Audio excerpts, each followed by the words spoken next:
Jadi tisu tulang kita jumpa pada rangka. Ini pada rangka, dalam tulang kita ada tisu tulang. Okey, dia dikeraskan oleh enapan kalsium fosfat. Dan tugas utama tisu tulang adalah untuk melindungi organ. Kalau kita tengok di dada ya, ada sangkar rusuk. Sangkar rusuk itu adalah tisu tulang. Ya, dibina daripada tisu tulang untuk melindungi paru-paru supaya tidak patah. Dan tisu tulang yang ada pada rangka badan kita, tulang belakang, ya, yang membentuk badan kita ini, semuanya dibentuk oleh tisu tulang. Tisu seterusnya ialah tisu darah. Ya, tisu darah juga adalah tisu penghubung. Kita jumpa dalam salur darah. Dia juga masuk dalam jantung.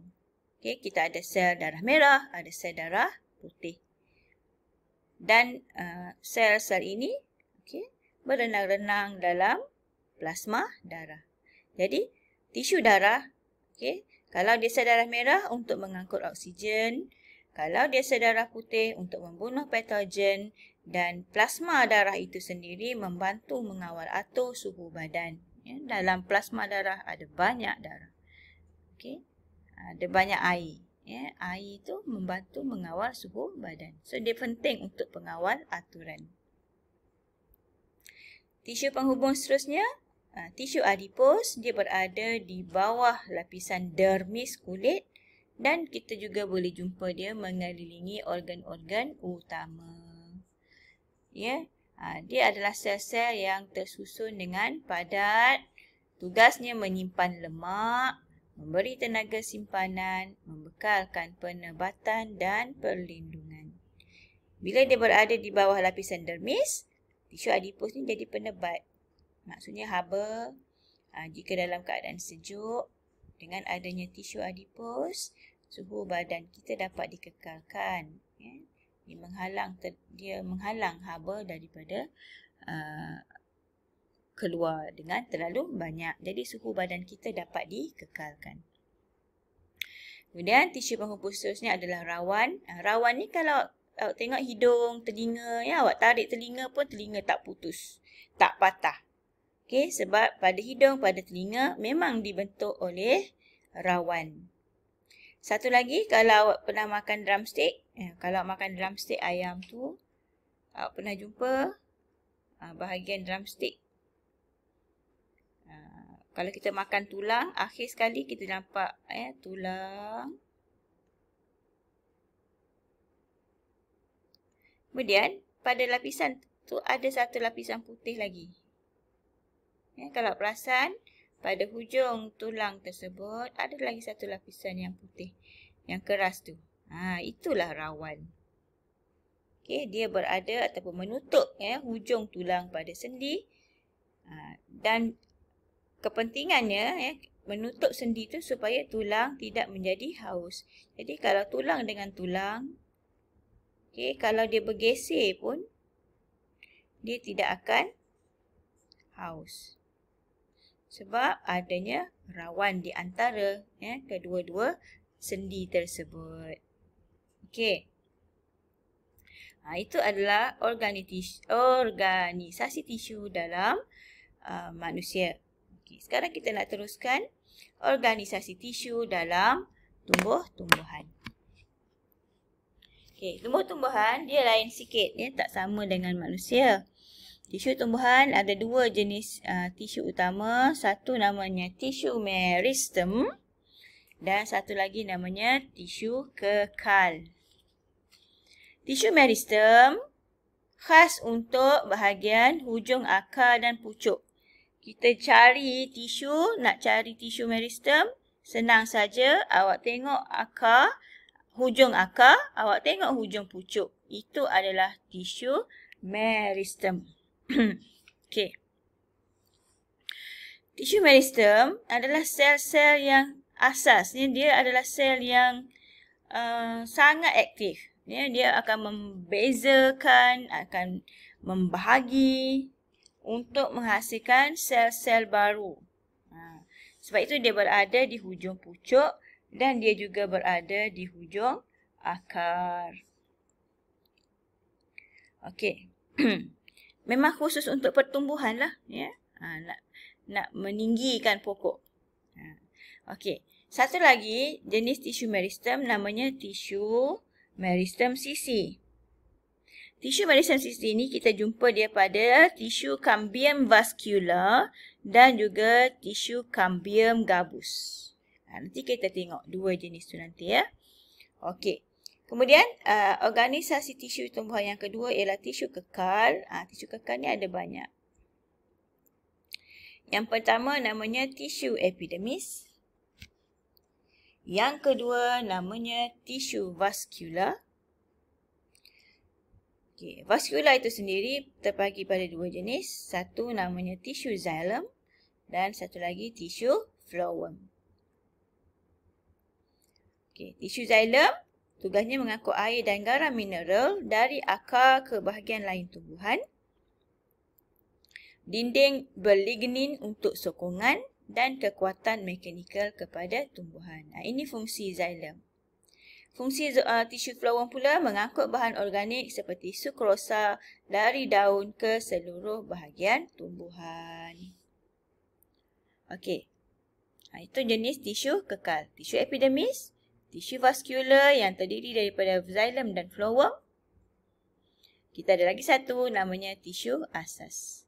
Jadi ada tiga jenis tisu kekal, tisu epidermis, tisu vaskular dan tisu asas. Okey, tisu asas pula ada tiga. Satu namanya tisu parenkima, kedua collenkima, ketiga sklerenkima. Jadi nak mudahnya kalau nama belakang dia kima. So kima itu adalah tisu asas. Parenkima, collenkima, sklerenkima. Okey. Kalau nak tengok tisu parenkima, kalau nak kenal parenkima ni dia adalah tisu tumbuhan yang mempunyai dinding sel yang nipis tapi vakuolnya besar. Ni vakuolnya besar. Kalau dia vakuol besar, dinding selnya nipis, dia adalah tisu parenkima. Okey, dia menjalankan fotosintesis dan menyimpan kanji, protein dan air. Okey, tisu asas kedua ialah tisu collenkima. Collenkima dinding sel dia tebal yang tak seragam. Nampak dinding sel dia? Ia menebal tapi menebal dengan tidak seragam.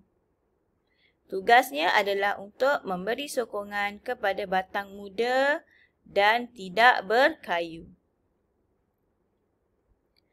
Okey, tisu asas ketiga, tisu sklerenkima. Nampak cantik, ya. Sklerenkima ni dia cantik sebab dinding selnya menebal dengan lignin yang seragam. Jadi yang cantik ni biasa kita jumpa pada bahagian tumbuhan yang matang. Okey, sebab itu kalau awak tengok batang kayu pokok yang besar-besar tu, batangnya nampak kukuh dan kuat kerana dia terdiri daripada tisu sklerenkima. Okey, itu tiga tisu asas. Okey, sekarang kita lihat. Bila komponen sel itu banyak, ya, banyak pada sesuatu organ, okey, apa hasilnya ataupun apa kesan dia? Okey, contoh. Dalam sel,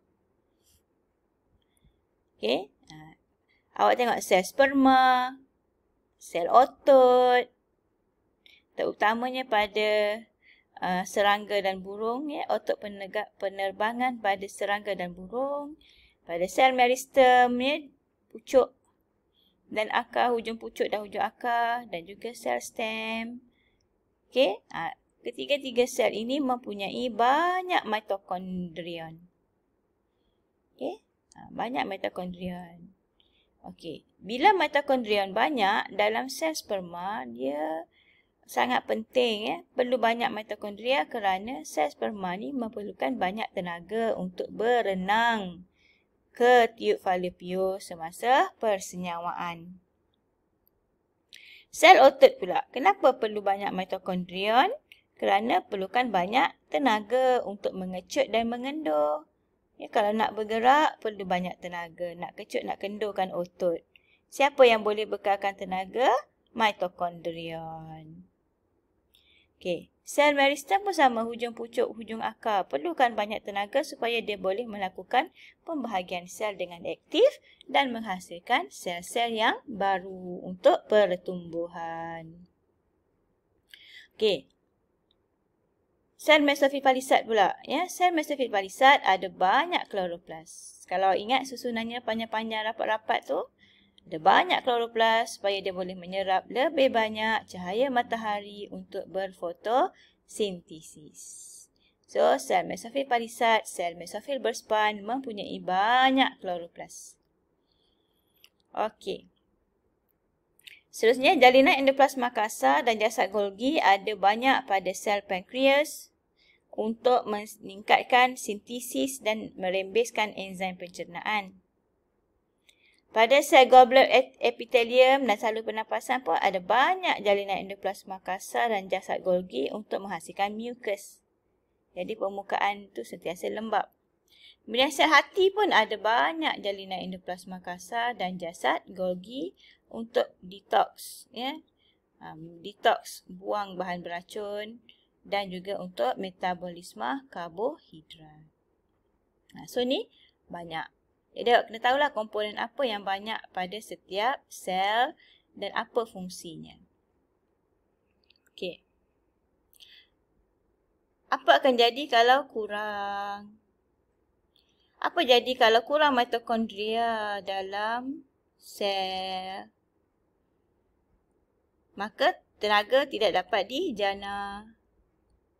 Pokok akan terbantut. Kalau meristem apex tak cukup mitokondria, maka pertumbuhan akan terbantut.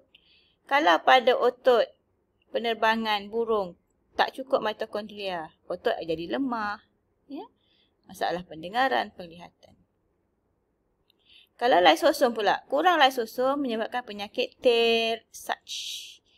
Tay-Sachs ni akan menyebabkan pertumbuhan terbantut, terencah akal. Okey, kalau tiada lysosom, maka fagositosis tidak lengkap. Okey.